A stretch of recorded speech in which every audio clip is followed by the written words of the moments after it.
तू तो जालए बाबू अपना ससुररिया, दूधवा के लिखिया हमें दस है। तू तो जालए बबुआ अपना ससुररिया,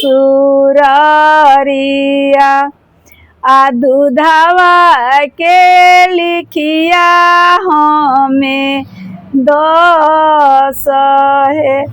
दूधवा के लिखिया आमा हमरा से ना दियाई है।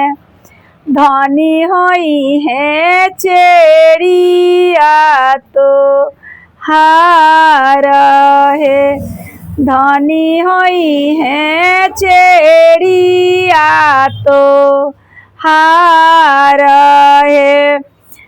धनी तो भी है गोरावा तो हार है।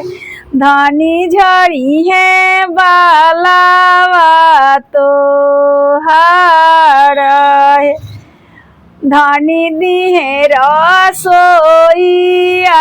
तो हार है। तू तो जानिए देवर जी अपना ससुररिया, मानवा दुलरवा मति भूलाए। मानवा दुलरवा जनी भूलाए में। तोहरो मन दुलरवा भाभी करे जवे मेरा खब।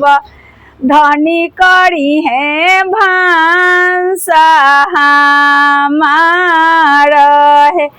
धनी करी है भांसा तो हार है। तू तो जालए भैया अपना ससुररिया, रखिया बान्हल कन्हैया दहु।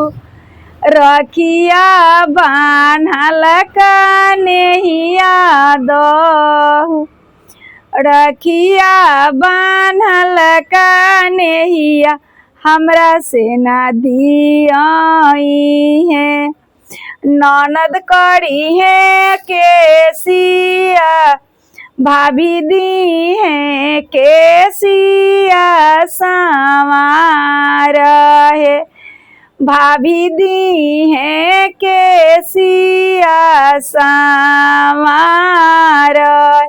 सब दुलरवा बहिनी धनी मोर पुरई है। धनी होई है सब के दुलारी,